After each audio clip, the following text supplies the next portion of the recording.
आप एक साधारण गृहस्थ हैं। साधारण गृहस्थ से मतलब जो भागवत की परिभाषा में असाधारण कौन है? जो साधु हैं, संत हैं, सन्यासी हैं, महात्मा हैं, ब्रह्मचारी हैं, ये सब असाधारण श्रेणी के लोग हैं। आप जो हैं साधारण श्रेणी में आते हैं। तो साधारण श्रेणी के लोगों को जीवन भर बिना रोग के जीवन बिताना, बिना डॉक्टर की मदद के अपनी जिंदगी को चलाना, बिना विशेषज्ञ की मदद के अपने जीवन को चलाना, उसके लिए उन्होंने जो कुछ कहा वो मैंने पिछले 7 दिन में अलग अलग समय पर आपको बताया। आज फिर उसको कह रहा हूं, रिपीटिशन कर रहा हूं ताकि याद रहे। तो सबसे पहला मुख्य नियम है आप जैसे लोगों के लिए, वो वही है, खाना खाने के बाद कभी भी पानी ना पिएं। ये सबसे जरूरी, सबसे आवश्यक नियम। खाना खाने के बाद कभी भी पानी तुरंत ना पिएं, 1.5 घंटे के बाद पानी पिएं। एक्सप्लेनेशन में पहले दे चुका हूं, अगर आप चाहें तो फिर समझा देता हूं। खाना खाते ही पेट में अग्नि प्रदीप्त होती है, उसको जठर अग्नि कहते हैं। जठर पेट का वो स्थान है जहां खाने का पाचन होता है। हिंदी में उसको आमाशय कहते हैं, संस्कृत में जठर कहते हैं। तो जठर स्थान पे अग्नि प्रदीप्त होती है और ये अग्नि 1.5 घंटे तक ही रहती है। तो 1.5 घंटे तक पानी ना पिए तो अग्नि अपना काम अच्छे से करेगी, तो भोजन आपका अच्छे से पचेगा, रस में बदलेगा। और मैंने आपको क्रिया बताई थी कि पहले खाना जो है ना पेस्ट में बदलता है। जैसे आप घुटी हुई खिचड़ी खाते हैं ना, खिचड़ी, वैसे खाना बनता है, वो 1.5 घंटे में बनता है। फिर उसके बाद रस निकलता है, और जब रस निकलेगा तब पानी की जरूरत है, क्योंकि बिना पानी के रस नहीं बनता। तो कहते हैं 1.5 घंटे के बाद पेट भर के पानी पिए। यह सबसे जरूरी, सबसे आवश्यक पहला नियम। दूसरा नियम, पानी कभी भी पिए तो घूट घूट भर के पिए।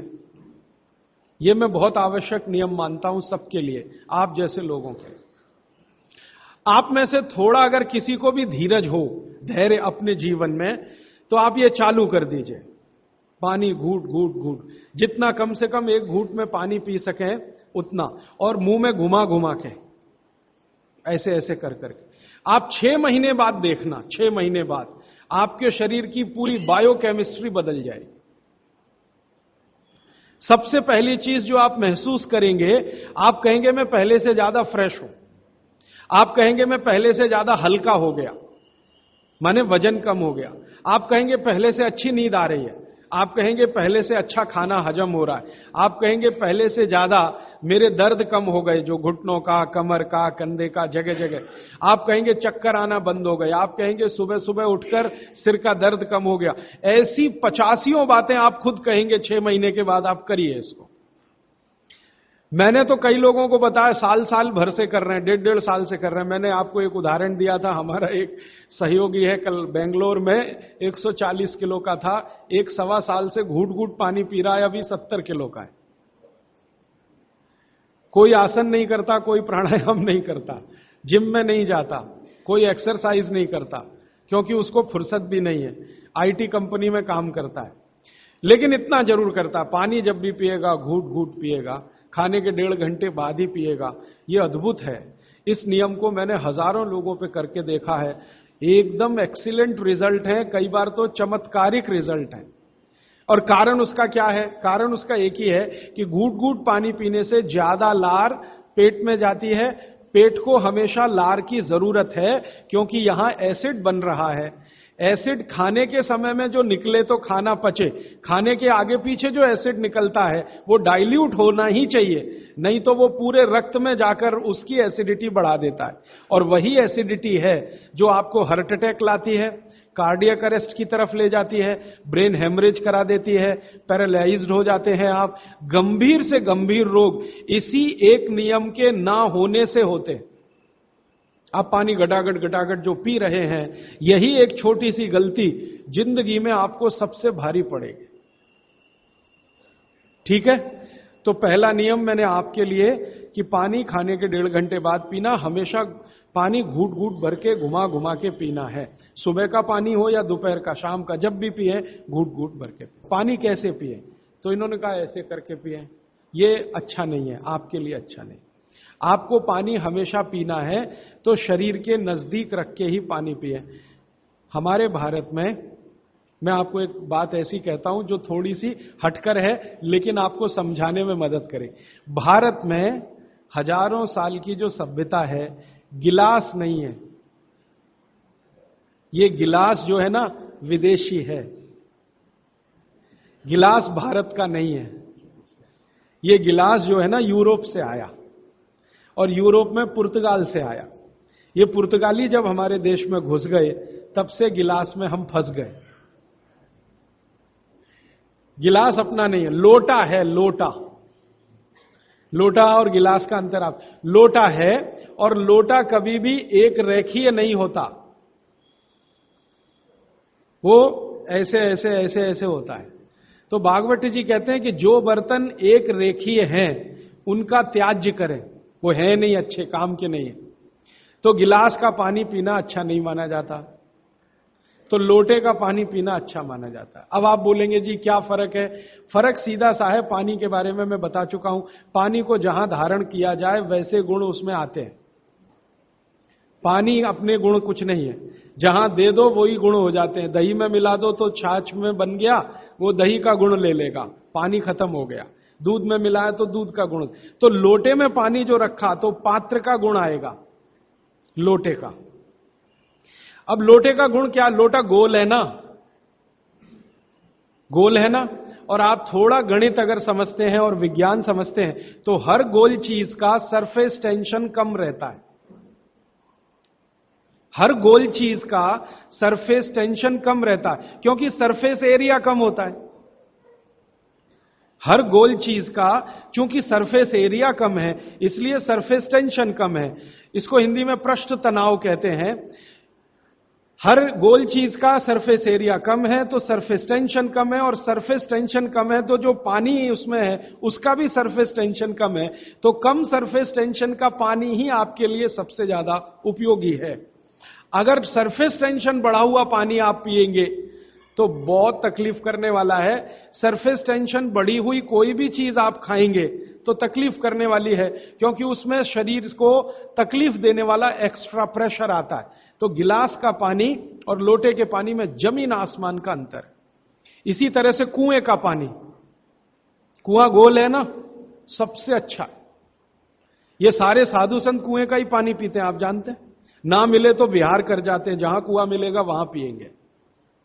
देखा है ना आपने साधु संत, वो कुएं का पानी उनके लिए सर्वश्रेष्ठ है, क्योंकि कुआं गोल है, कुएं की सरकमफरेंस कम है और सरफेस एरिया कम है, इसलिए सरफेस टेंशन कम है।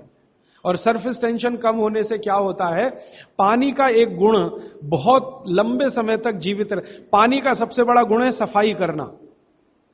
अब आपके लिए वो गुण कैसे काम में आ रहा है वो जरा देखिए। आपकी बड़ी आंत है और छोटी आंत है, आप जानते हैं कि उसमें मेम्ब्रेन है, कचरा उसी में जाके फंसता है, तो इसको निकाल निकाल के बाहर लाना पड़ता है। यह तभी संभव है जब सरफेस टेंशन कम वाला पानी आप पी रहे हैं। तो अगर सरफेस टेंशन बढ़ा हुआ पानी है तो यह कचरा बाहर नहीं निकालेगा।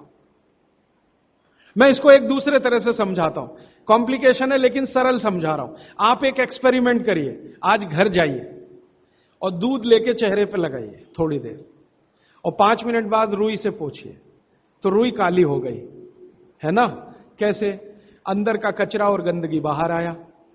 कैसे बाहर आया? वो दूध ने बाहर लाया। अब दूध कैसे बाहर लाता है? दूध का सरफेस टेंशन सभी वस्तुओं में सबसे कम है। तो जैसे ही दूध आपने अप्लाई किया, दूध ने इस त्वचा के सरफेस टेंशन को कम कर दिया, क्योंकि जो वस्तु का जो गुण है दूसरे पर लगाओ तो वैसा ही आएगा।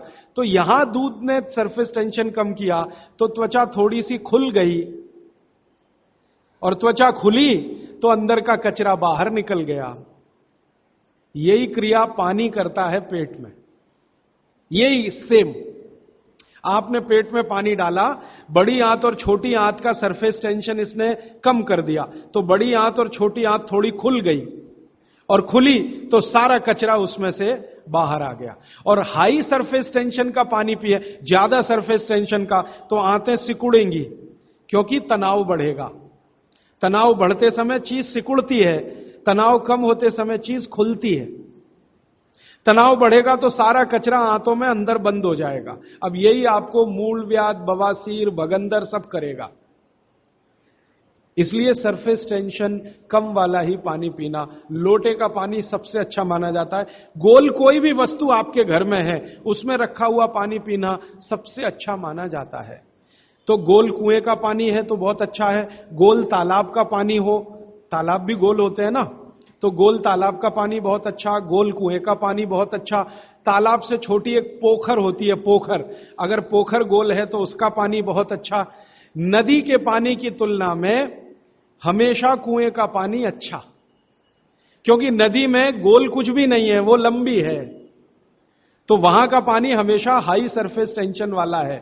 और नदी से ज्यादा खराब समुद्र का, और सबसे अच्छा पानी लोटे का। लोटे जैसी कोई भी गोल चीज है तो अच्छा। अब आप इसको प्रकृति में भी महसूस करेंगे, बारिश का पानी गोल होके ही नीचे आता है, माने बूंदें सब गोल हैं, क्योंकि उनका सरफेस टेंशन हमेशा कम है।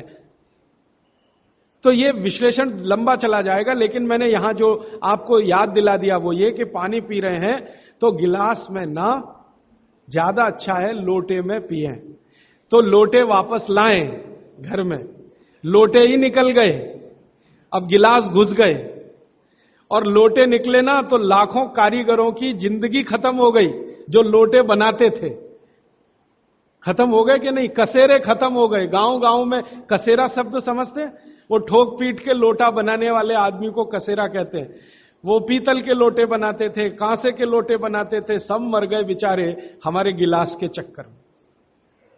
तो भागवत जी को अगर मानना है तो लोटा लाए, गिलास थोड़े कम करें, पानी लोटे का बहुत अच्छा है। आगे बढ़ें।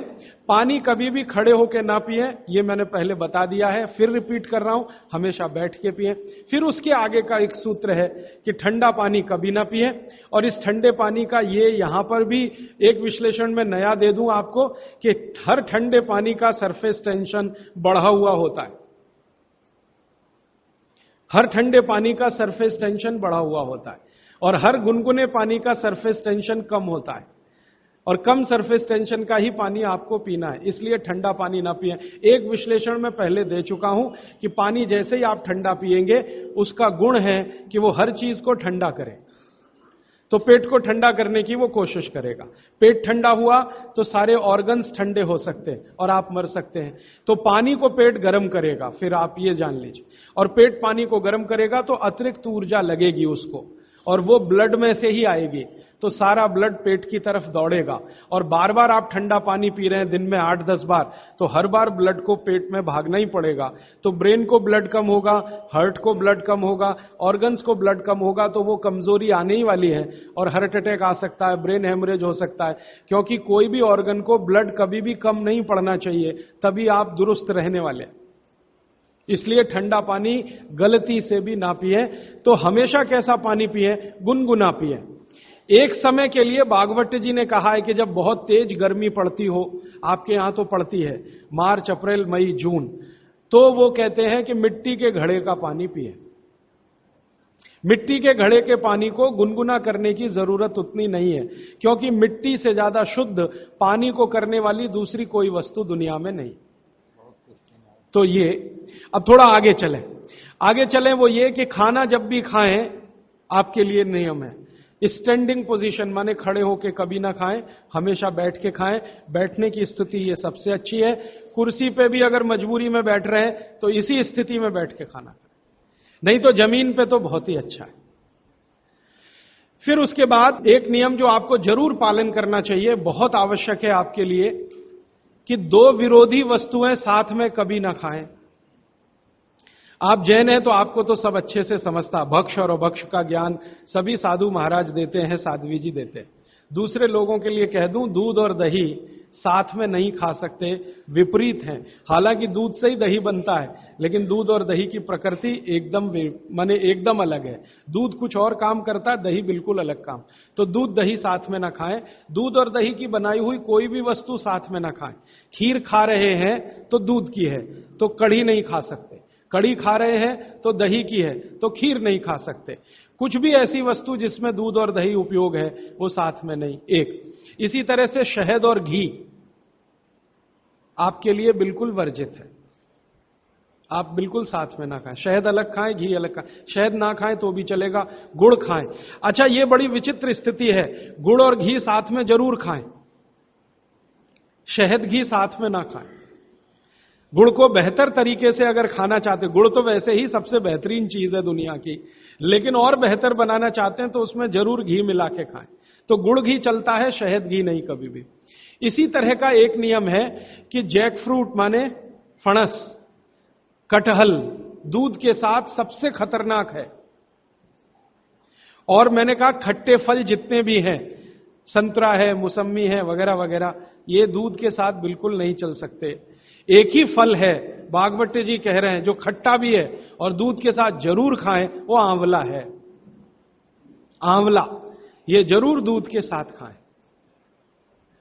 इसके आगे का एक नियम है, वो द्विदल वाला एक नियम तो बता ही दिया, द्विदल और दही ना खाएं, और मजबूरी है कोई खाने की तो दही को गर्म करें माने बघारें, तासीर उसकी गर्म करें, फिर आप खाएं, नहीं तो ना ही खाएं तो अच्छा है। द्विदल खा रहे हैं तो 1-1.5 घंटे बाद दही खाएं। छाछ अगर खा रहे हैं द्विदल के साथ तो 1-8 घंटे के बाद पी लें।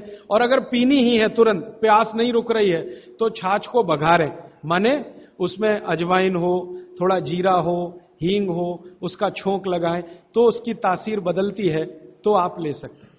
और इसके आगे का एक नियम कि सुबह का खाना 9:30-10 बजे तक, क्योंकि उस समय जठर अग्नि सबसे ज्यादा तीव्र है, और शाम का खाना 5-6 बजे तक। ये मैंने आपके हिसाब से कैलकुलेशन किया। भागवत जी ने कहा इसमें जलवायु का, मौसम का ध्यान रखना है, तो आपके हिसाब से, माने आप चेन्नई में हैं तो 9, 9:30, 10 बजे तक भरपेट खाना खाएं, शाम को 5-6 बजे तक भरपेट खाएं। बीच में अगर आप कहते हैं जी भूख लगी तो कुछ फल खा लें, नहीं तो अच्छी चीज भागवत जी ने जो कही है, सुबह का खाना जो 9-10 बजे खाएं, शाम का 5-6 बजे, उनको बीच में भूख लग रही है तो कहते हैं चना और गुड़ खाएं, शेंगदाना और गुड़, माने मूंगफली और गुड़ खाएं, माने उस समय आप चिक्की खाएं, क्योंकि गुड़ और चना, गुड़ और मूंगफली उसमें है। दोपहर को अगर भूख लग रही है, चिक्की आप चाहें तो अच्छी भी खा सकते हैं, माने ज्यादा भी खा सकते हैं। बस एक ही तकलीफ ध्यान में रखें कि जब चिक्की और गुड़ ज्यादा हो जाए तो थोड़ी सोंठ चाट लें या थोड़ी सोंठ खा लें, तो उसका जो तासीर है वो तुरंत बदल जाता है। नहीं तो ज्यादा चिक्की खा ली तो नाक में से खून आ सकता है। तो नाक से खून ना आए, थोड़ी सोंठ या अदरक, सोंठ इस्तेमाल करते हैं तो सोंठ, नहीं तो अदरक उसके साथ ले। फिर आगे भागवत जी कहते हैं कि आपके भोजन का आपके जो वातावरण से बहुत रिश्ता है। आप जिस वातावरण में रह रहे हैं उसका ध्यान हमेशा रखें। अब मान लीजिए आप मद्रास में रह रहे हैं, तो मद्रास के आसपास का जो वातावरण है ये गर्म है। गर्म वातावरण में गेहूं नहीं हो सकता, गेहूं को होने के लिए ठंड चाहिए। तो निश्चित रूप से चेन्नई के आसपास किसी खेत में गेहूं अच्छा होगा नहीं। कोशिश करेंगे तो तब अच्छा होगा जब ठंड बढ़ जाए, क्योंकि गेहूं ठंड की फसल है, गर्मी की नहीं। गर्मी की फसल जो है वो चावल है, धान है, चावल है, बाजरा बहुत गर्मी की फसल है। ये राजस्थान में रहने वाले सब लोग जानते हैं कितनी गर्मी है राजस्थान में, और वहीं बाजरा सबसे अच्छा होता है। कच्छ में, सौराष्ट्र में कितनी गर्मी है, बाजरा सबसे अच्छा वहीं होता है। तो गर्मी की जो फसलें हैं वो धान है, बाजरा है, और जौ है, जवारी है। जवारी आप समझते, ज्वार। तो ये सब आपके लिए अच्छे हैं। यहां चेन्नई में आप रहते हैं ना, ज्वार की रोटी खाएं, बाजरे की रोटी खाएं, गेहूं की कम, ना खाएं तो भी चलेगा। जो यहां हो रहा है वो ज्यादा खाएं। अब आप बोलेंगे गर्मी में भी बाजरे की रोटी खाएं, ना खाएं, क्योंकि बाजरा वैसे तो गर्म है, लेकिन गर्मी में भी खाना है। मान लो आपको स्वाद है, छूट नहीं रहा है, जगह छूट गई है, स्वाद नहीं छूटता। मन हमारा अभी भी राजस्थान में है या कच्छ में है या सौराष्ट्र में, कुछ मजबूरी है कि हम यहां रह रहे हैं। अगर ये मजबूरी खत्म हो जाए तो आप सब भागेंगे यहां से। मजबूरी कैसी, कच्छ में, सौराष्ट्र में इतना ही पैसा आ जाए तो आप सब चले जाएंगे, क्योंकि मन जो है ना छूटता नहीं है, स्थान से लगा रहता है, स्वाद मन के साथ जुड़ा हुआ। तो स्वाद के लिए ही अगर बाजरा खाना चाहते हैं तो बिना गुड़ के ना खाएं। यहां पर चेन्नई में गुड़ और घी के साथ बाजरे की रोटी आप खा सकते हैं, गुड़ और घी के साथ जवारी की रोटी आप खा सकते हैं। ज्यादा आप खाएं तो चावल आपके लिए, धान जो यहां होता है वो सबसे अच्छा है। तो तासीर ध्यान रखें, आबो हवा का ध्यान रखें, वातावरण का ध्यान रखें, हर बनाते समय भोजन में और खाते समय भोजन में। ये कुछ सूत्र हैं जो बहुत आवश्यक हैं आपके लिए, मैं मानता हूं, जो मैंने आपको पिछले एक 45 मिनट या 30 मिनट में जो रिपीट किए, जिनको मैं बहुत आवश्यक मानता हूं। और इसमें से एक सूत्र छूट गया जो बहुत आवश्यक, सुबह सुबह उठकर पहले पानी पिए। सुबह सुबह उठकर पहले पानी पिए। कारण मैं बता चुका हूं कि उठते ही आपके मुंह में जो लार बन रही है वो बहुत बहुत बहुत कीमती है, उसकी कीमत लगा नहीं सकते आप, वो एकदम अमूल्य चीज है, वो अंदर ही जाए तो अच्छा है। तो आप उठते ही पानी पीने का नियम बनाएं। कितना पानी पिए? मैंने बताया था 18 से कम उम्र के जो बच्चे हैं उनको लगभग 1.5 से 2 गिलास, 60 से ऊपर के जो बुजुर्ग हैं उनको भी 1.5 से 2 गिलास, और आप जिस उम्र में हैं 18 से 60 तो कम से कम 3 गिलास। पीने का तरीका वही है, सिप सिप सिप सिप करके पीना। और ये सुबह का पानी अकेला पानी है जो बिना प्यास के भी पीना। जी, ये मुख्य नियम मैं मानता हूं आपको जरूर धारण करने चाहिए। और मेरी एक दूसरी गुजारिश है, आप जितने भी लोग बैठे हैं इन सब नियमों को पालन करें। आज से कुछ ने तो शायद शुरू भी किया है 2-3 दिन से, जरूर पालन करें। हो सकता है कि 6 महीने के बाद, 8 महीने के बाद मेरी आपकी फिर मुलाकात हो, तब आप मुझे इसकी रिपोर्टिंग करें। रिपोर्टिंग करें क्यों? मैं आप सबको भागवत का चेला बनाना चाहता हूं। मैं ये चाहता हूं, मैं विनम्रतापूर्वक कह रहा हूं, मैं ये चाहता हूं कि जो ज्ञान मैंने 6 साल में लिया, ये साल भर में आपके पास पूरा पहुंच जाए। क्यों? आप तो इसको अपने जीवन में पालन करके स्वस्थ रह ही सकते हैं, अपने परिवार को भी रख सकते हैं और पड़ोसियों को भी रख सकते हैं। और भागवत ने कहा है कि जो अपने दुखों को दूर कर ले और दूसरों के दुखों को दूर करने का काम करे, वो ही मोक्ष का भागी है, माने भागीदार हो सकता है। तो मैं चाहता हूं आप सब मेरे साथ मोक्ष में चलें, वहां भी हम यही करेंगे तो आप अच्छे हो जाएंगे, देश भी अच्छा हो जाएगा। ये कहकर मैं अब प्रश्नों की तरफ चल रहा हूं। प्रश्न मेरे पास भरपूर आ चुके हैं। मैं कोशिश ये करूंगा कि जो प्रश्न एक बार उत्तर आ गया उसको दोबारा नहीं दूंगा। हो सकता है किसी व्यक्ति ने वो प्रश्न रिपीट किया। ज्यादातर प्रश्न जो हैं वो रोगों से संबंधित हैं, इस रोग में क्या करें, उस रोग में क्या करें। तो सबसे पहला प्रश्न जो मैं सबसे आसान मानता हूं, आंखों के नीचे काले धब्बे आ गए हैं तो क्या करें। मैं इसका उत्तर पहले दे चुका हूं, फिर दोहराऊं। आपको सबसे अच्छा आसान उपाय मैं बता रहा हूं, वो ये, जिनको भी डार्क सर्किल है सवेरे उठें, सबसे पहला जो आपका थूक है, मुंह का लार है, इसको आंखों के नीचे लगा के मालिश करें, हल्की हल्की मालिश करें। आपके सारे डार्क सर्कल खत्म हो जाएंगे। और ये जो सुबह का मुंह का लार है, इससे आप अपने त्वचा रोग भी ठीक कर सकते हैं। खाज है, खुजली है, दाद है, सोराइसिस है, इचियोसिस है, एक्जिमा है, हर जगह इसको अप्लाई करें और हल्की हल्की मालिश करें। कोई कहेगा कि बहुत ज्यादा शरीर में है तो इतना तो थूक बनता ही नहीं है और पूरे शरीर पे लगाना पड़े तो ऐसी स्थिति में आप मुझे व्यक्तिगत रूप से शाम को 4 बजे मिलें। मैं आपको एक ऐसी दवा बता दूंगा या लिखा दूंगा जो थूक भी बढ़ा देगी और आपकी शरीर की खाज, खुजली, दाग, धब्बे सब मिटा देंगे। वो व्यक्तिगत है। नींद बराबर नहीं आती, नींद बराबर नहीं आती है तो इसका माने एक ही आप जान लीजिए कि आपके शरीर में अगर वात बढ़ा हुआ है, वायु बढ़ी हुई है, तो अच्छी नींद कभी नहीं आएगी। तो इसके लिए बहुत सरल उपाय मैंने बताया था। रात को गाय का घी हल्का गर्म करके दोनों नाक में डाल के सोएं।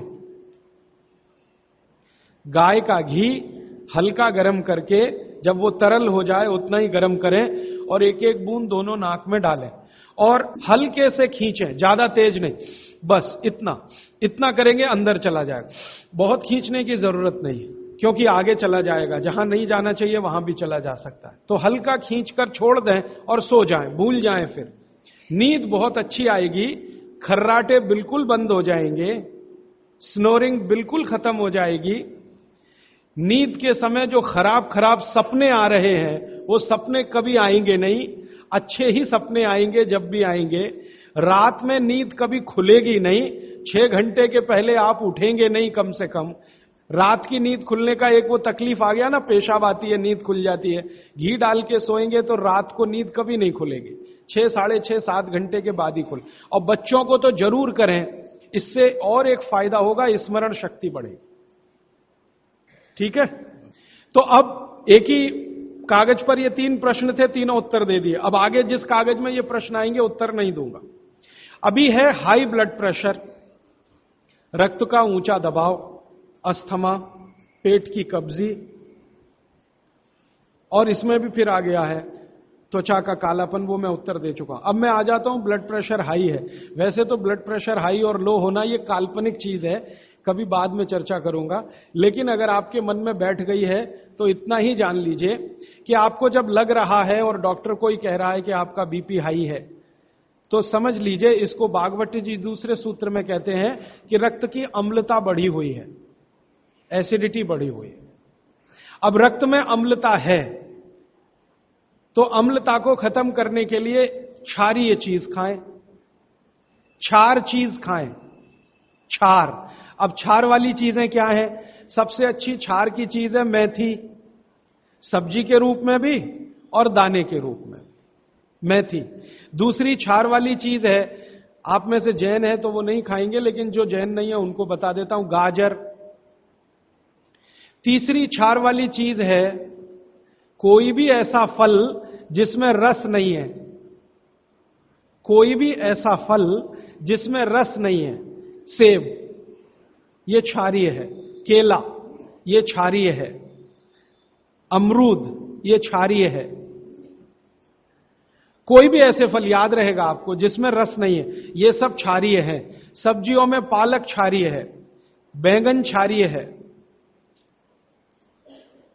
आलू के बारे में कहते हैं ना अम्लीय ना क्षारीय, वो बीच का है।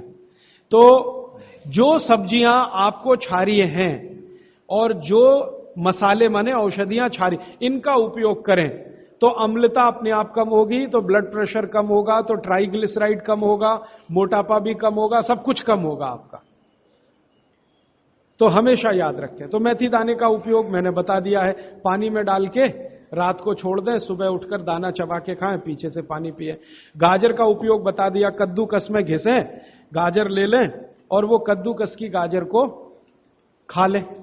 और क्षारीय चीज मेथी की सब्जी रोज खाएं, पालक की सब्जी रोज खाएं। हरे पत्ते की कोई भी सब्जी क्षारीय होती है, हरे पत्ते की कोई भी सब्जी क्षारीय होगी, और फल जिसमें रस नहीं है वो सब क्षारीय होंगे। बस याद इतना ही रखें। तो आप अगर उपयोग करेंगे तो हाई ब्लड प्रेशर तो जाएगा ही, उसके साथ ब्लड कोलेस्ट्रॉल कम रहेगा, ट्राइग्लिसराइड कम रहेगा, मोटापा कम होगा, पेट आपका कम होगा, और उसके अंत में हार्ट अटैक आएगा नहीं। ब्लॉकेज भी है तो निकल जाए। और एक क्षारीय चीज मैं भूल गया बताना, लौकी, दूधी। सब्जियों में सबसे ज्यादा क्षारीय कोई चीज है तो दूधी, माने लौकी ज्यादा खाएं, दूधी ज्यादा खाएं, और उसका रस भी पिए, कच्ची दूधी का तो और अच्छा है। जितने भी हाई बीपी के मरीज हैं उनके। अस्थमा, अस्थमा भी जो एक बीमारी है ना, वो वायु के प्रकोप की बीमारी है। तो अस्थमा ज्यादा है तो इसके लिए जो मैं बहुत बार बोल चुका हूं, फिर बोल रहा हूं, दालचीनी ये क्षारीय है, दालचीनी का उपयोग करें शहद के साथ। शहद क्षारीय है तो दालचीनी, शहद। शहद नहीं ले सकते तो गुड़।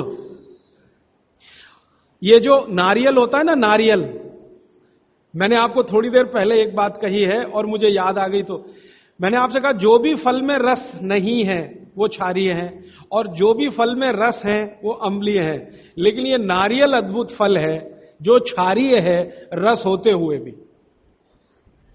तो ये क्षारीय है। अब ये क्यों है, ये बाद का विषय।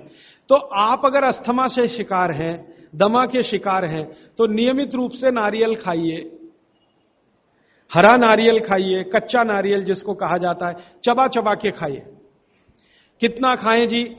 एक दिन में 50 ग्राम तक खा सकते हैं चबा चबा। तो दालचीनी और गुड़ लिया और नारियल चबा के खाया, 3 महीने के बाद आपका अस्थमा जड़ से खत्म होगा, वो 40 साल पुराना हो तो भी। इसके बाद बाकी तो आंखों के, मुंह में छाले बहुत रहते हैं, ये मुंह में छाले बहुत रहते हैं, इसका माने पेट आपका साफ नहीं है, बड़ी आंत आपकी कचरे से भरी हुई है। तो मुंह में छाले रहते हैं तो सुबह सुबह का जो मैंने नियम बताया ना, पानी उठते ही पिए, घूट घूट पिए, तो छाले अपने आप खत्म। जैसे ही बड़ी आंत साफ हो जाएगी, छाले कभी नहीं आएंगे।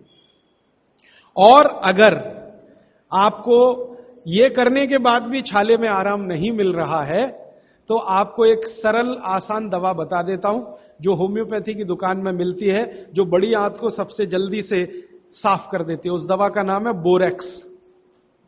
सुहागा, सुहागा आप सब जानते हैं ना, सुहागा आंत को साफ करने वाली सबसे तीव्र दवा है, तीव्र।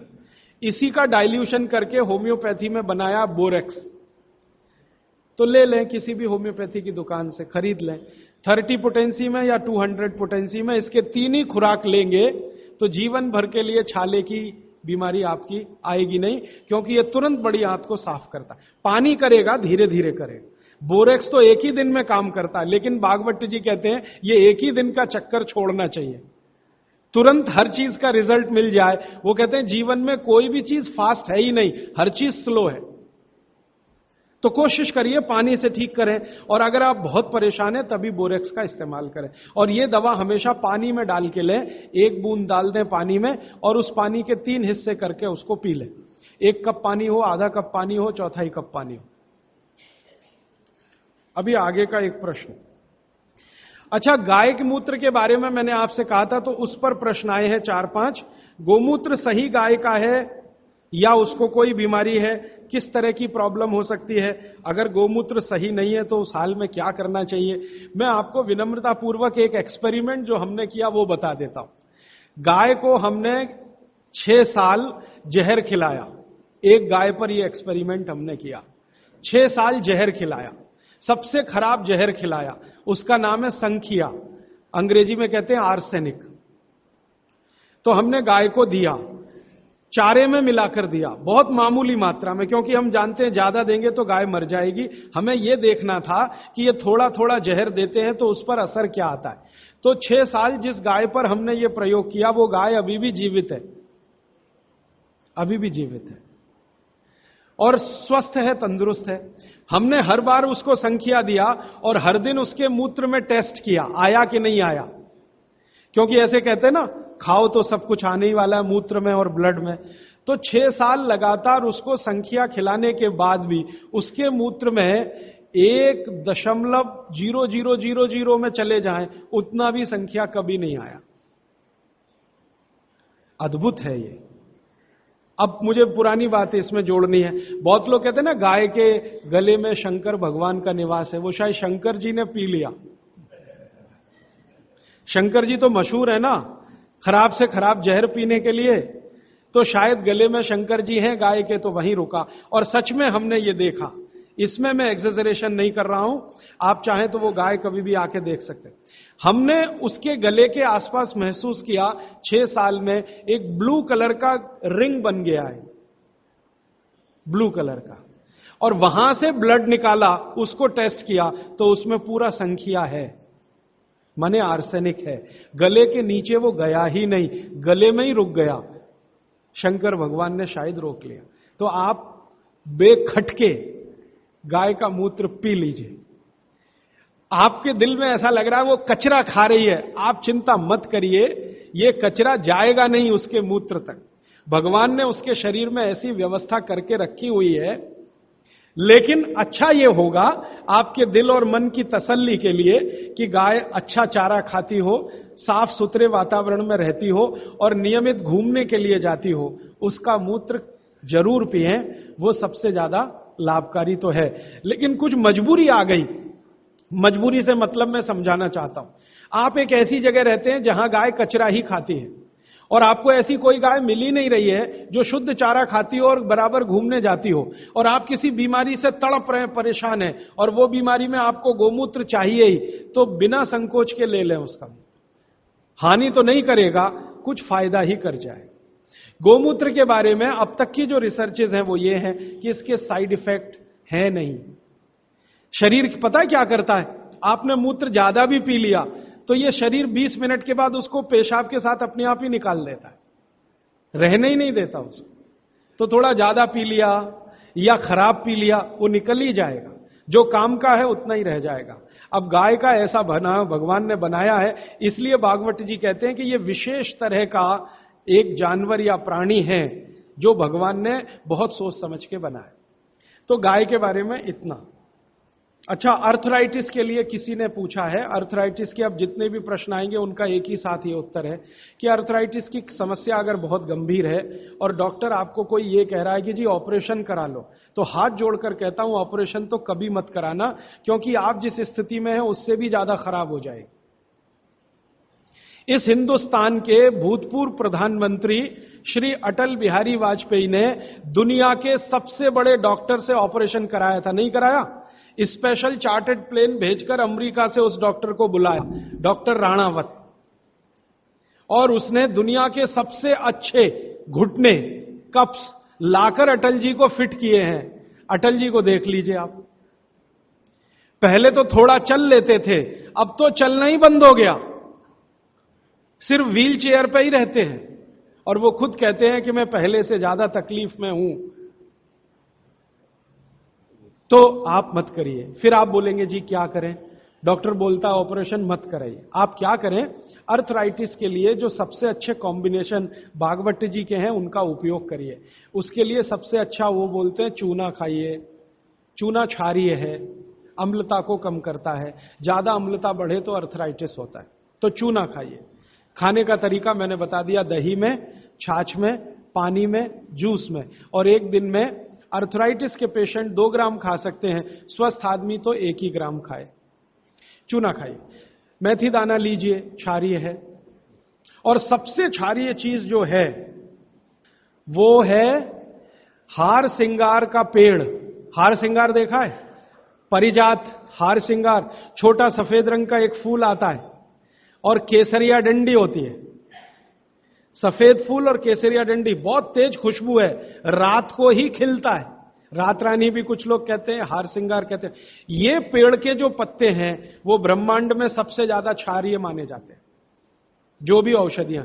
तो इसके पत्ते कहीं भी मिल जाएं, 4-5 पत्ते पीसिए, पीस कर पानी में डालिए, खूब उबालिए, पानी इतना उबालिए कि थोड़ा कम हो जाए, आधा रह जाए, फिर ठंडा कर लीजिए, फिर वही पानी चाय की तरह से चुस्कियां ले लेकर सवेरे खाली पेट पीजिए। मैंने ये देखा है, गंभीर से गंभीर अर्थराइटिस पेशेंट को हफ्ते 10 दिन में ही रिलीफ कर देता है।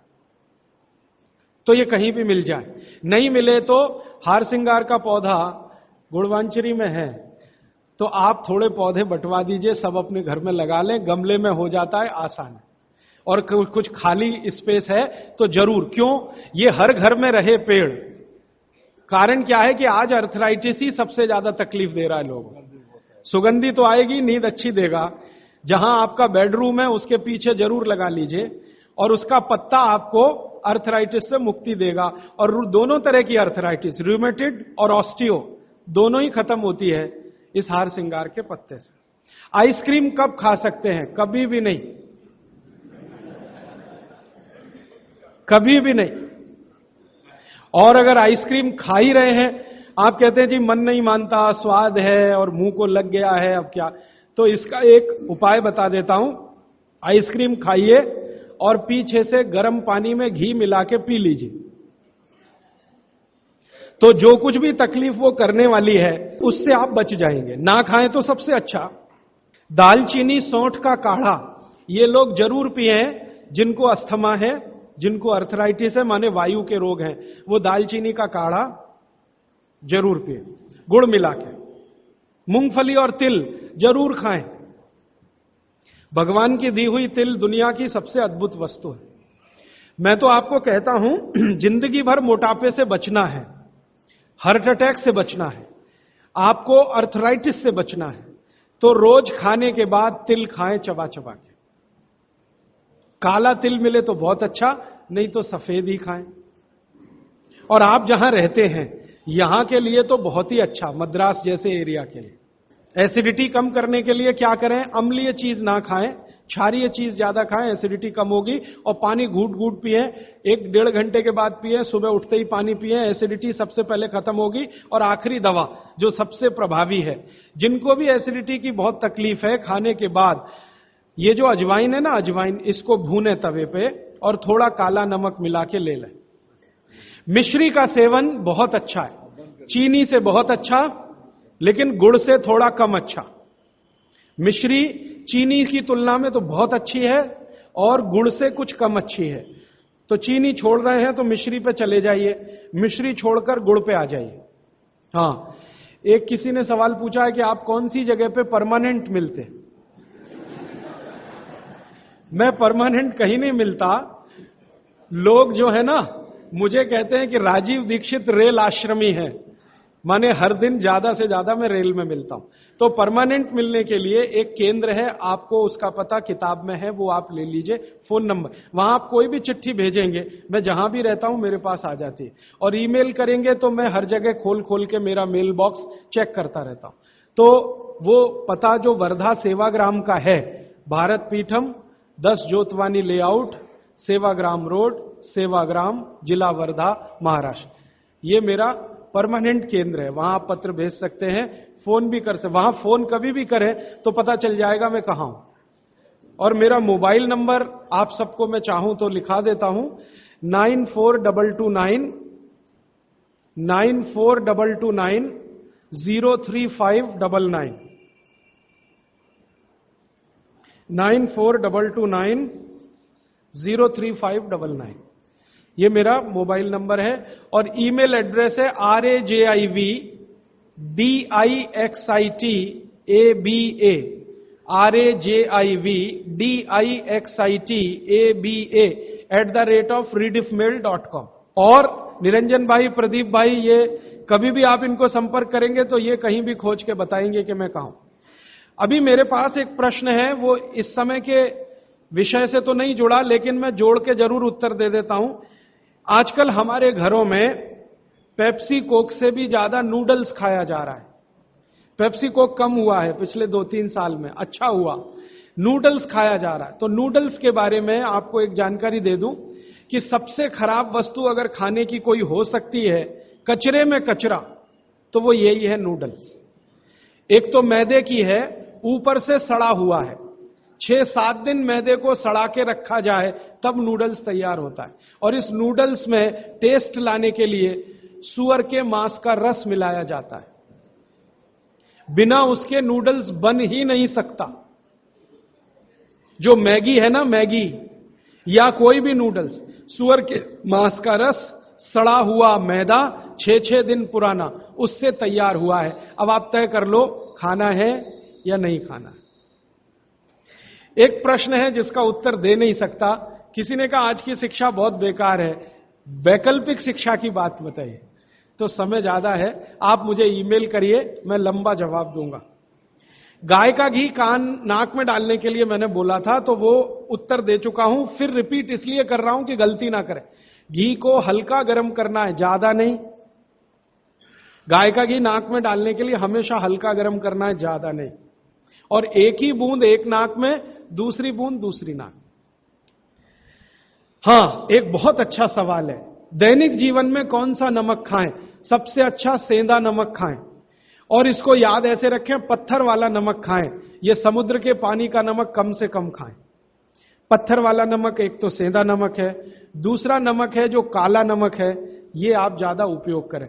मेरा तो कहना है कि आज से ही घर में नमक तो तुरंत बदल दें। बदलते ही आपको असर दिखाई दे जाएगा। आपको जो तकलीफ है ना ब्लड प्रेशर की, अर्थराइटिस की, ये नमक बदलने से ही बहुत आराम दे देगी आप। तो सेंधा ही नमक। किसी ने कहा है कि गोमूत्र अर्क लेने में पहले दिन खराब लगा, 3 दिन खराब लगेगा, 3 दिन, चौथे दिन से अच्छा लगेगा। तो छोड़े नहीं उसको, एक दिन खराब लगा छोड़िए मत, दूसरे दिन भी लीजिए, तीसरे। गोमूत्र अर्क है ना, तो 1 चम्मच से ज्यादा मत लीजिए, और गोमूत्र प्योर है तो आधा कप लीजिए।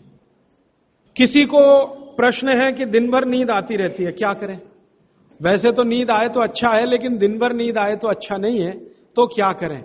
इसका मतलब यह है कि आपके शरीर में एक क्षार बहुत कम है, और यह वही क्षार है जो आपको सबसे ज्यादा मिलता चूने से। जिनको दिन भर नींद आती है वो चूना खाएं, मट्ठे में मिला के, छाछ में मिला के। नारियल का तेल बालों में जरूर लगाएं। किसी ने पूछा है, लगाएं? जरूर लगाएं। नारियल का तेल आप खा भी सकते हैं क्योंकि आप चेन्नई में रहते हैं। अगर आप पटना में रहेंगे तो नहीं खा सकते नारियल का तेल, चेन्नई में रहते हैं तो जरूर खा सकते। मालिश करना चाहें जरूर करें। डायबिटीज के लिए क्या करें?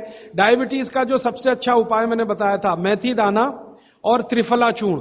त्रिफला चूर्ण माने हरडे, बहेड़ा, आंवला, 1, 2, 3 अनुपात वाला त्रिफला चूर्ण 1 चम्मच, मेथी दाना 1 चम्मच, दोनों मिलाकर गर्म पानी में रात को रख दें। सवेरे उठकर इस पानी को पी लें और उसमें जो कुछ है चबा के खा लें। 3-4 महीने नियमित करेंगे, ब्लड शुगर नॉर्मल आने की पूरी संभावना है। और नहीं आए 3-4 महीने में ब्लड शुगर नॉर्मल, तो एक मुझे ईमेल जरूर करें या फोन करें। शुगर खाना नहीं खाना, चीनी बिल्कुल बंद कर दीजिए, क्योंकि यही अकेली चीज है जो पचती नहीं आसानी से।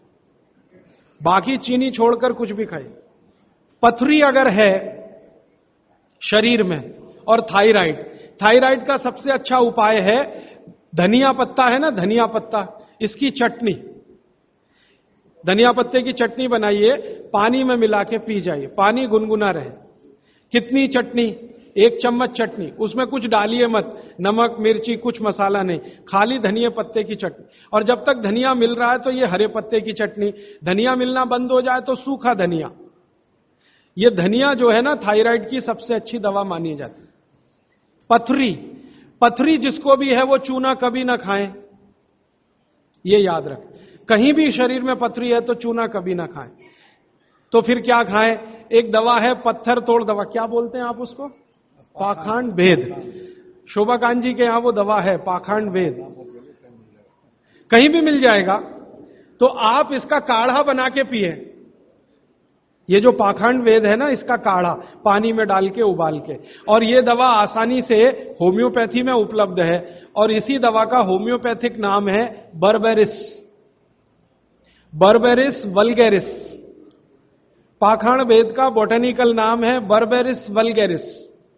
ये किसी भी होम्योपैथी की दुकान में मिलेगा। वो पूछेगा कैसे दूं, तो कहना मदर टिंचर में दो। ये कोई भी घर में रखिए, आप बिल्कुल निसंकोच इस्तेमाल कर सकते हैं, साइड इफेक्ट कुछ नहीं है इस दवा का। बर्बेरिस वल्गैरिस मदर टिंचर ऐसा बोलिए तो ये हल्के गुलाबी रंग की होगी, डार्क कलर की भी हो सकती है। इसकी 10-10 बूंदें 1/4 कप पानी में डालकर दिन में 3-4 बार पिलाएं। 1 महीने 1.25 महीने में सारी पथरी टूटकर निकल जाएगी। और नहीं तो पाखंड वेद जो दवा मिले आयुर्वेद की, उसका काढ़ा बना के 15-20 दिन ले लें। काढ़ा जल्दी तोड़ता है पत्थर को, बर्बेरिस को समय ज्यादा लगता है। पानी में चूना मिला के पी सकते हैं, जरूर पीजिए, पथरी वाले नहीं। दांतों का दर्द, दांतों के दर्द की सबसे अच्छी दवा है लौंग। लौंग इस्तेमाल करिए, लौंग का तेल इस्तेमाल करिए। और दांतों में दर्द हो ही नहीं तो थोड़ा थोड़ा चूना खाते रहिए। और दांतों में दर्द हो ही नहीं तो दातुन करते रहिए, दंत मंजन करते रहिए, पेस्ट बंद कर दीजिए। हां, अभी एक जरूरी प्रश्न आया, शराब और गुटखा छोड़ने के लिए क्या करें? जरूर आप इसको ध्यान से नोट कर लीजिए, ये बहुत लोगों के काम। शराब, गुटखा, तंबाकू, सिगरेट और बीड़ी, ये 5 बुराइयां व्यसन के रूप में हमारे घरों में आई हैं और देश का सर्वनाश किया है। इनके बचने के लिए बहुत अच्छा है, संकल्प शक्ति से बचें तो अच्छा है। भागवत जी कहते हैं किसी भी व्यसन से बाहर आना हो तो संकल्प शक्ति के साथ आइए तो अच्छा है। नहीं है संकल्प शक्ति तो दवा का उपयोग करें। तो क्या दवाएं हैं आपके पास? सबसे अच्छी दवा है शुद्ध गाय का मूत्र, अर्क नहीं, शुद्ध गाय का मूत्र। दूसरी दवा आपके घर में है अदरक या सौंठ। जिनको शराब से छुड़ाना है, बाहर निकालना है, उनको अदरक और सौंठ ज्यादा खिलवाइए, रस पिलवाइए अदरक का, सौंठ का काढ़ा बना के दीजिए, गुड़ मिला के दे सकते हैं सौंठ का काढ़ा बना के। और गोमूत्र पीने को बोलिए। नियमित रूप से अगर आधा कप भी गोमूत्र पिया तो 1.25 महीने में शराब छूट जाती है। शराब जो पीते हैं, बीड़ी सिगरेट जो पीते हैं, उनके शरीर में एक केमिकल बढ़ जाता है, उसका नाम है सल्फर। और सल्फर को कम करने के लिए सल्फर ही चाहिए। आयुर्वेद में कहा है ना कि विष को विष मारता है, तो सल्फर बढ़ता है, तो सल्फर कम करने के लिए बाहर से सल्फर चाहिए, और बाहर का सबसे अच्छा सल्फर गोमूत्र में है। सर्दी जुकाम, सर्दी जुकाम ज्यादा है, बार बार है, सबसे अच्छी दवा है, आप अगर बच्चों के लिए ले रहे हैं तो कफ दूर करना है उनका, कफ नाशक सबसे अच्छी दवा मैंने पहले दिन बताई थी, शहद है। दूसरी, शहद नहीं लेते तो गुड़ है, तो बच्चों को गुड़ दीजिए ज्यादा। एक, उनको चूना भी दे सकते हैं, चूना कफ का भी नाश करता है, वात का तो करता ही है, कफ का भी करता है, तो चूना दे सकते हैं। गाय का घी नाक में डाल सकते हैं। हल्दी जबरदस्त कफ नाशक है, तो दूध में हल्दी मिलाकर दीजिए, और दूध हल्दी थोड़ा घी मिलाएं तो और भी अच्छा कॉम्बिनेशन है। तो जिनको सर्दी जुकाम बार बार होते हैं उसके लिए। पित्त बढ़ा है तो क्या करें? देशी गाय का घी खाइए, देशी गाय का घी गरम गरम पानी में डालकर पिए तो सब पित्त को शांत करेगा। और दूसरी चीज मैंने पहले बता दी है, अजवाइन और काला नमक, ये भी पित्त बढ़े तो शांत करेगा उसको। एक मेरे पास डिफिकल्ट केस है, ये मुझे व्यक्तिगत रूप से मिले। कोई एक महिला है, उसकी लंबाई लगातार बढ़ रही है, ये मुझे शाम को मिले 4 बजे। बाल उड़ गए तो क्या करें, बाल कम हो गए तो क्या करें, बाल झड़ रहे हैं तो क्या करें? तीनों में एक उपाय है, दही को तांबे के बर्तन में रखें, 5-6 दिन खूब खट्टा हो जाए, हरा हरा हो जाए, तो इसको बालों में मालिश करें। 1 घंटे के बाद बालों को शीकाकाई से धोएं, हफ्ते में 1 दिन जरूर करें। त्रिफला शहद और गुड़ के साथ सबसे अच्छा है, गुड़ के साथ सुबह खाएं, और दूसरा चाहें तो शहद के साथ भी खाएं। त्रिफला को औषधि के रूप में लेना है, औषधि ऐसी जो धातुवर्धक है, तो सुबह ही खाएं।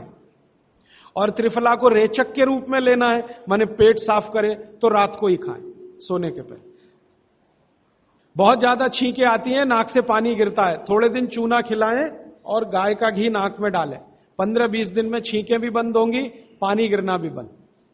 केवड़ा डालकर जल पी सकते हैं क्या गर्मियों में? केवड़ा एक होता है ना, आयुर्वेदिक औषधि है, केवड़ा डाला हुआ जल सिर्फ गर्मियों में, मार्च, अप्रैल, मई, जून, बारिश जैसे ही शुरू हो केवड़ा वाला जल बंद कर दीजिए। केवड़ा और एक होता खस, ये दोनों मिलाया हुआ जल गर्मियों में। अर्जुन की छाल लेने का समय सवेरे का, काढ़ा बनाकर दूध में नहीं तो पानी में, शक्कर नहीं मिलाएं उसमें, गुड़ मिलाएं, अर्जुन की छाल। टॉन्सिलाइटिस की रेमेडी, टॉन्सिल्स की सबसे अच्छी रेमेडी हल्दी, हल्दी का दूध बच्चों को रात को पिलाएं, टॉन्सिल नहीं होगा। पिपरमेंट के बारे में किसी ने पूछा है, आप शाम को 4 बजे मिले, मैं थोड़ा विस्तार से बता दूंगा। यूरिक एसिड अगर शरीर में जमा है तो मैंने आपसे बार बार कहा है, क्षारीय चीजें ज्यादा खाएं, एसिड निकल जाएगा। सबसे अच्छी क्षारीय चीज गोमूत्र पी लें, यूरिक एसिड एकदम साफ कर देता है गोमूत्र, लेकिन प्योर गोमूत्र। उड़द की दाल दालों का राजा है, बिल्कुल सही है, लेकिन दही के साथ नहीं। खाली उड़द की दाल खाइए, दालों का राजा है, बिल्कुल सही बात है, दही के साथ नहीं, दही के साथ ये जहर है। सुबह दूध पी सकते हैं, मैंने मना किया है, सुबह जूस पीना है, दोपहर को छाछ और रात को दूध, लेकिन पीना ही है अगर तो आंवले के साथ पिए, ना पिए तो अच्छा, सुबह का दूध ही पीना है तो आंवले के साथ। मोटापा कम करने के लिए उपाय बता दीजिए, आप लिख लीजिए इसको, नहीं तो याद कर लीजिए। जिनको भी मोटापा कम करना, उनको क्षारीय चीजें ज्यादा खानी है, तो मैंने आपसे कहा गाजर खाइए, गाजर नहीं खा सकते, दूध ही खाइए। अब खाएं कैसे? गाजर को कद्दूकस में घिसिए और उसके लच्छे बनेंगे। फिर थोड़ी एक और क्षारीय चीज आपको आजकल उपलब्ध है, सेब, सेब पूरा क्षारीय होता है, तो सेब को कद्दूकस में घिसिए, दोनों बराबर मात्रा में मिला के सुबह पेट भर के खा लीजिए, 3 महीने लगातार खाइए। फिर अगले 3 महीने इसको बैलेंस करने के लिए आंवला खा लीजिए, आंवला 2-3 आंवला रोज मुरब्बे के रूप में या क्या। फिर 3 महीने आंवला हुआ, फिर वापस इस गाजर और इस पे आ जाइए। तो साल भर अगर आप करेंगे तो बहुत आराम से 1/3 वजन तो आपका घट ही जाएगा, हो सकता है किसी का आधा भी हो जाए। ह्यूमन यूरिन के बारे में आपने पूछा, मैंने पहले ही बताया, अगर आप शाकाहारी हैं तो अपने मूत्र का भी इस्तेमाल कर सकते हैं, लेकिन गोमूत्र उससे हमेशा बेहतर है। बच्चे पेशाब करते हैं बिस्तर में, इसके लिए क्या करना? खजूर खिलाइए। खजूर छोटे छोटे टुकड़े काटकर बच्चों को खजूर दूध में डालकर, छोटे छोटे टुकड़े दूध में डालकर उबालिए, खूब उबल जाए, फिर वो दूध पिलाइए, खजूर खिलाइए, तो रात का बिस्तर का पेशाब उनका बंद हो जाए। वो एक प्रश्न है, वो कब्जियत से जुड़ा हुआ है। वो ये कहते हैं कि जल्दी से संडास उतरती नहीं है, क्या करें? रात को त्रिफला चूर्ण खा के सो जाइए, नहीं तो दूध में घी मिलाकर पी लीजिए, ये सबसे अच्छा है। दूध में घी मिला के रात को सोने से पहले पिएं तो सवेरे संडास बहुत आसानी से उतरती है और सबसे कम समय में पेट साफ होता है। नहीं तो त्रिफला भी ले सकते हैं 3 महीने। देखिए, एक नियम हमेशा याद रखिए, जो मैं बार बार कह, लगातार कोई भी दवा आयुर्वेद की 3 महीने से ज्यादा मत खाइए, और अगर जरूरत पड़ रही है तो थोड़े दिन ब्रेक दे दीजिए, 15 दिन का, 10 दिन का, 20 दिन का। ब्रेक के बाद फिर अगले 3 महीने ले सकते हैं, फिर ब्रेक दे दीजिए। फिर ये नियम बहुत जरूरी है, नहीं तो तकलीफ बहुत दूसरी भी हो सकती। पीठ की हड्डी में दर्द है, चूना, चूना खाइए। बच्चों को खांसी की एलर्जी अगर है तो नियमित रूप से, मैंने कहा ना, ऐसी चीजें दीजिए, कफनाशक है, सूंठ है, पान का पत्ता है, शहद है, गुड़ है, ये सभी कफनाशक हैं। कितनी उम्र के बच्चों को त्रिफला दिया जा सकता है? अगर छोटे बच्चे हैं तो त्रिफला ना देकर आंवला दीजिए, और त्रिफला देने का समय अगर शुरू कर रहे हैं बच्चों को तो थोड़ा 3-4 साल हो जाने दीजिए उनका। 3-4 साल के पहले दे सकते हैं तो आंवला दीजिए। और वैसे तो मेरा कहना है 14 साल की बच्चों को आंवला ही अच्छा है, त्रिफला उनको ना ही दें। त्रिफला एक उम्र के बाद ही सबसे अच्छा होता है। बहुत अधिक उम्र में घुटनों का दर्द, कमर का दर्द, तरीका मैंने वही बताया, चूना सबसे अच्छा है। अधिक उम्र में चूना सबसे अच्छा, अर्थराइटिस के लिए, घुटनों के दर्द के। एड़ी का दर्द और कोहनी का दर्द तो ऐसे ही मिट जाएगा जब पानी घूट घूट पीने लगेगी। जल्दी भूल जाए, स्मरण शक्ति कम हो, गाय का घी नाक में डालना सोते समय। नींद जल्दी ना आए तो क्या करना? गाय का घी नाक में डाल के सोना। हां, एक बहुत इंटरेस्टिंग प्रश्न आया, वो पहले दिन का जो मेरा व्याख्यान था कि फ्रिज का क्या करें, तो मैंने तो बोला था कि ये बंद कर दें। अगर आपका दिल नहीं मानता बंद करने के लिए, क्योंकि मैंने कहा ना, हिंदुस्तानियों में एक बुरी आदत है कचरे को इकट्ठा करने की। घर में डिब्बे डिब्बी इतने इकट्ठे रहते हैं, फालतू पड़े रहते हैं, फेंकते नहीं हमें, हमेशा ये सोचते कभी काम आएंगे, कभी काम आएंगे। तो ये चक्कर घुस गया। अब पता नहीं ये अंग्रेजों के समय से आया या पुराना। तो फ्रिज भी वैसी ही कोई चीज है।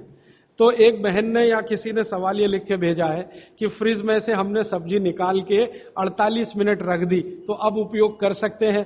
हां, कर सकते हैं। उसको शायद ये बात अच्छे से समझ में आई। वो 48 मिनट का जो किस्सा मैंने बताया ना, तो वो चाहती नहीं है कि फ्रिज घर के बाहर जाए, किसी तरह इसका उपयोग होता रहे। तो ये मजबूरी का खेल है, लेकिन कर लीजिए कि आप कुछ भी जो रखा है फ्रिज में, अगर उसको पकाना चाहते हैं, खाना चाहते हैं, तो निकाल के 48 मिनट रख दीजिए, फिर उसका उपयोग कर लीजिए सब्जी के रूप में। नहीं तो एक चीज मत करिए कभी भी, कोई भी चीज एक बार गर्म करके आपने फ्रिज में रख दी तो दोबारा गर्म मत करिए। वो दूध हो या सब्जी हो या दाल हो, करिए ही मत। क्या करना? निकाल के रख दीजिए, 48-50 मिनट रखी रहे, वो अपने आप थोड़ी गर्म हो जाएगी, प्रकृति की गर्मी से, फिर वही खा लीजिए। गर्म तो दोबारा बिल्कुल मत करिए। फ्रिज के दूध को दोबारा गर्म कभी मत करिए, फ्रिज की दाल को दोबारा गर्म कभी मत करिए, फ्रिज की सब्जियों को दोबारा गर्म मत करिए। चटनी भी फ्रिज में से निकाल के रख के खाइए। दही भी फ्रिज में दही रख देते हैं, 48 मिनट रखा रहने दीजिए, फिर आप उसका उपयोग करिए। तुरंत निकाल के और छाछ बना के वो बिल्कुल मत करें। मेवा खाना चाहिए कि नहीं? सूखा मेवा जरूर खाइए, ड्राई फ्रूट्स आप जरूर खाइए, लेकिन जो ड्राई फ्रूट्स आपके लिए अनुकूल हैं, आप जहां रहते हैं वहां के हिसाब से मैं कह रहा हूं, सबसे अच्छा बादाम आपके अनुकूल है। आपके अनुकूल काजू नहीं है। बादाम बहुत अनुकूल है मद्रास में रहने वालों को, काजू अनुकूल है जम्मू कश्मीर में रहने वाले, तो बादाम भरपूर खा सकते हैं। और जो दूसरी चीज अनुकूल है, मुनक्का, किशमिश। किशमिश और मुनक्के में थोड़ा अंतर है। बड़ी किशमिश को मुनक्का।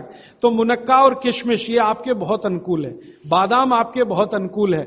मखाना, मखाना 50-50 है। ज्यादा अनुकूल तो बिहार उत्तर प्रदेश वालों को है, और थोड़ा चले तो झारखंड वालों को। आपके लिए 50-50, ना बहुत प्रतिकूल है ना बहुत अनुकूल है, बीच का है।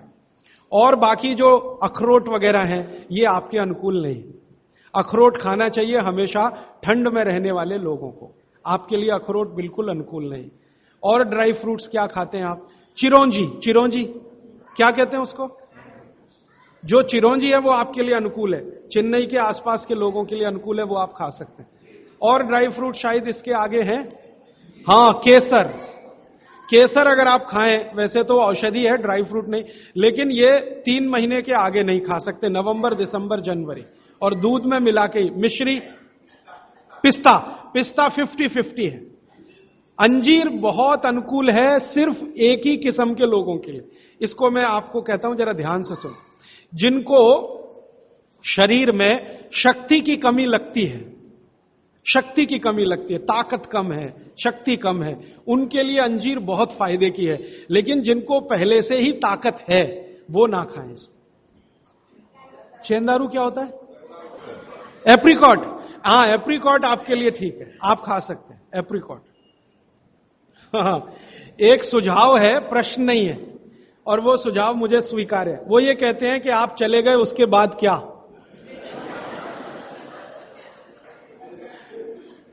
तो उसके बाद ये व्यवस्था या अभियान या ये बातें या ये ज्ञान सतत निरंतर चलता रहे, इसके लिए आपकी मेरी एक छोटी सी कोई एक एडजस्टमेंट हो जाए तो बहुत अच्छा। मैं ये चाहता हूं कि जो कुछ मैंने सीखा वो आप सीख लो।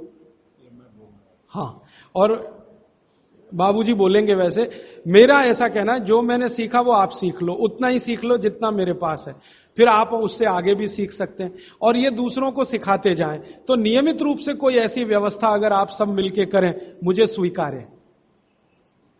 सुबह का पानी तांबे के बर्तन का पी सकते हैं जिनको कब्जियत की बहुत तकलीफ है, लेकिन शरीर में तांबा ज्यादा हो तो वो नहीं पिए।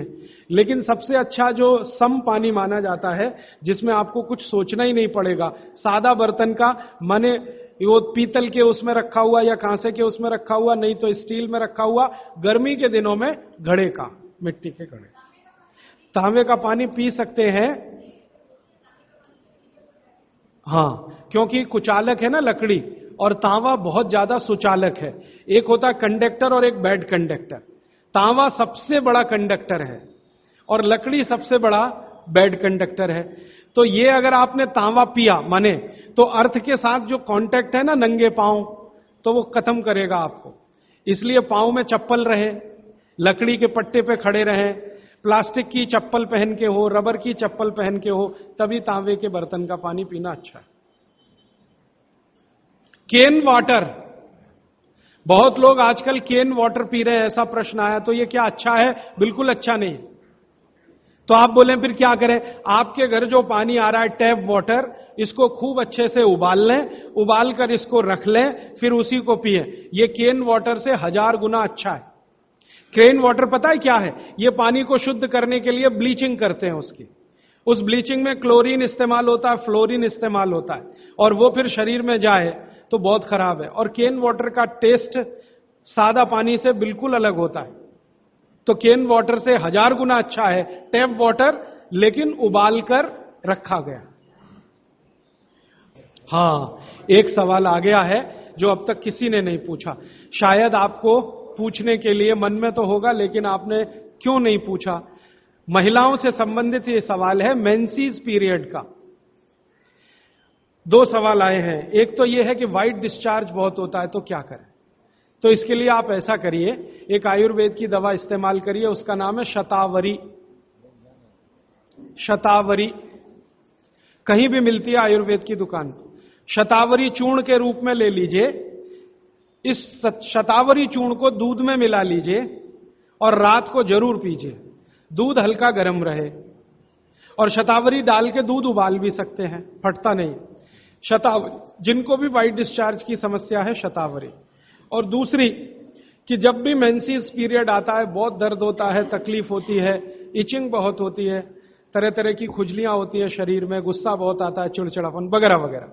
तो आपका जब भी मेंसेस पीरियड होता है तो आपके शरीर में वायु बहुत बढ़ी हुई है, पित्त भी थोड़ा बढ़ा हुआ रहता है। इसका बहुत आसान उपाय मैं बता देता हूं, भागवत जी का है, मेरा नहीं। वो ये कहते हैं कि मेंसेस पीरियड में सब कुछ ठीक रहे, समय से आए समय से जाए, ज्यादा रक्त ना निकले और कम भी ना हो, इस सब चीज ठीक रखे के लिए गरम गरम पानी में, जो इतना गरम हो जैसे चाय होती है, घी मिला के पिए।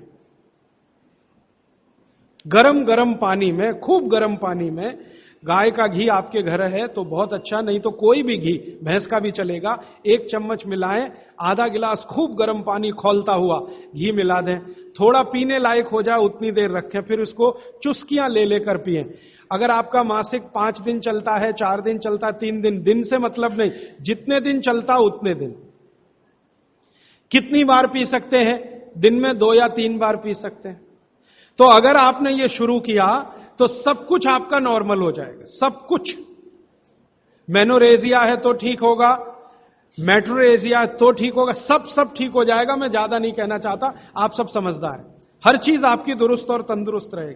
डिस्चार्ज वाइट है तो शतावरी लेना है, और पानी में घी मिला के, किसी भी दूसरी प्रॉब्लम के लिए, मेंसेस पीरियड, ये घी पानी मेंसेस पीरियड में ही पिए। इसको ध्यान से सुने। मेवा से वेट बढ़ता है, काजू को छोड़कर किसी भी मेवा से वेट नहीं बढ़ता। काजू ही है जो वजन बढ़ाता है, बाकी कोई भी सूखा मेवा वजन नहीं बढ़ाता। मुंह से बदबू आती है तो समझ लो पेट साफ नहीं है, तो रात को त्रिफला खा के सो, नहीं तो दूध और घी मिला के पियो, सुबह उठते ही पानी पी लो, मुंह की बदबू बंद। हाथ पैर सुन्न हो जाते, मतलब चूना खाते रहिए। हां, अब ये एक सवाल ऐसा है कि चूने से जीभ फट जाती है, तो आप चूना अगर सीधे जीभ पे खाएंगे तो फटेगी, पानी में डालकर खाएंगे कभी जीभ नहीं फटेगी, दही में डालकर खाएंगे नहीं फटेगी, मट्ठे में पिएंगे तो नहीं फटेगी, जीभ पर चाटेंगे चूना तो जरूर जीभ फटेगी। अब किसी ने एक सवाल पूछा, हनी के केमिकल कंपोनेंट्स बताइए। वो किताब में पूरा है, आप पढ़ लीजिए। टीबी पेशेंट है, ट्यूबरकुलोसिस, तो आप जरूर उनको गोमूत्र पिलाइए। अगर खाली गोमूत्र, शुद्ध गोमूत्र, अर्क नहीं, खाली गोमूत्र आपने पिला दिया तो 3 से 4 महीने में टीबी जड़ से ठीक होती है। दही में, या तो छाछ में, या तो पानी में, नहीं तो पान में। चूना ये पान में जो खाते हैं वो ही। और 5 मिनट रुकिए, मैंने मेरा कंक्लूड किया है, लेकिन ये आज के लिए है, जिंदगी के लिए ये कंक्लूजन नहीं है, ये तो रास्ता अभी खुला है जिंदगी के।